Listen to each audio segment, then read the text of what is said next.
Hello everyone, মোৰ YouTube চেনেলৰ আৰু Facebook পেজৰ অন্য এটি ভিডিঅ'লে সকলোকে স্বাগতম জনালো। বলকচোন আজি বনাও তেতেলীৰ মিঠা টেঙা দি ধুনীয়া চাটনি। এয়া তাৰ কাৰণে মই ললো তেতেলী কিনি অনা আছিল বজাৰৰ পৰাই। তেতেলী সৰু এটা বাটিত এবাটিমান লৈ লৈছো। তাৰ পিছতে ইনগ্ৰেডিয়েন্টছ সমূহ চাই যাবচোন দেই, শেষলৈকে ভিডিঅ'টো চাব, তেতিয়াহে ভালদৰে বুজি পাব। আৰু এয়া তেতেলী অলপ ললো, অলপমান গৰম পানী।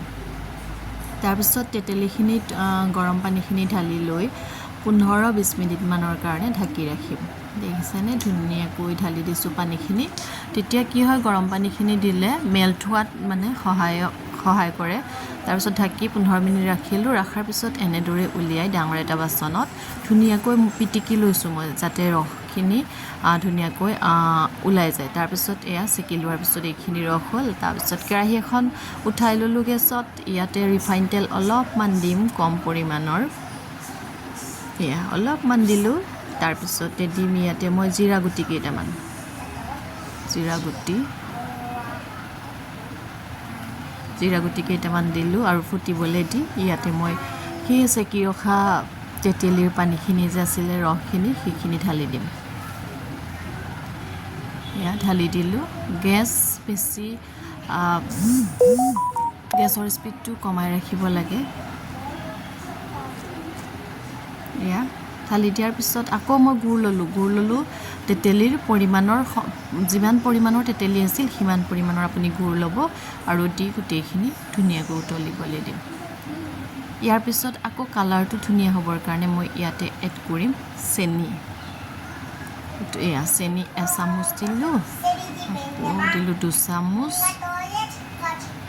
3 চামুচ। এইখিনি দি ধুনীয়াকৈ উতলিবলৈ দিম আৰু মাজে মাজে লৰাই যাম যাতে কেৰাহীখনত লাগি নধৰে। এই চাটনিখন যে বৰ টেষ্টি হয় খাবৰ কাৰণে, আপুনিও বনাই খাই চাব পাৰে।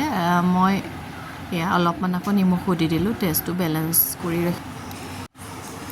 এনেদৰে উতলিবলৈ দি আছোঁ আৰু দেখিছেনে কালাৰটো কিমান ধুনীয়া হৈ আহিছে। আপুনি এই চাটনিখন ফুচকাৰ লগতো খাব পাৰে, ম'মৰ লগতো খাব পাৰে, নহ'বা লুচি পুৰি চবৰ লগতে খাব পাৰে, ভাতৰ লগতো ভালেই লাগে। মই বাৰু ফুচকাৰ লগত খাবৰ কাৰণে বনাইছিলোঁ। আৰু আটাইতকৈ ভাল কথাটো হ'ল এইটো চাটনি আপুনি ধুনীয়াকৈ ফ্ৰিজত ষ্ট'ৰ কৰি ৰাখিব পাৰে। এসপ্তাহমানলৈকে এইটো ধুনীয়াকৈ থাকিবই। তাতকৈ বেছি দিনলৈও ভালকৈ থাকিব বুলি মই ভাবিছোঁ। আৰু এয়া দেখিছেনে ধুনীয়াকৈ মোৰ চাটনি ৰেডি হৈ গ'ল খাবৰ কাৰণে। আৰু মই ইভিনিং পৰিৱেশন কৰিছিলোঁ দহি ফুচকাৰ লগত। ওপৰত এনেদৰে চাটনি দি দিছিলোঁ, বৰ ধুনীয়া লাগিছিল খাবৰ কাৰণে। আজিৰ ৰেচিপিটো কেনেকুৱা পালে জনাব। Bye bye.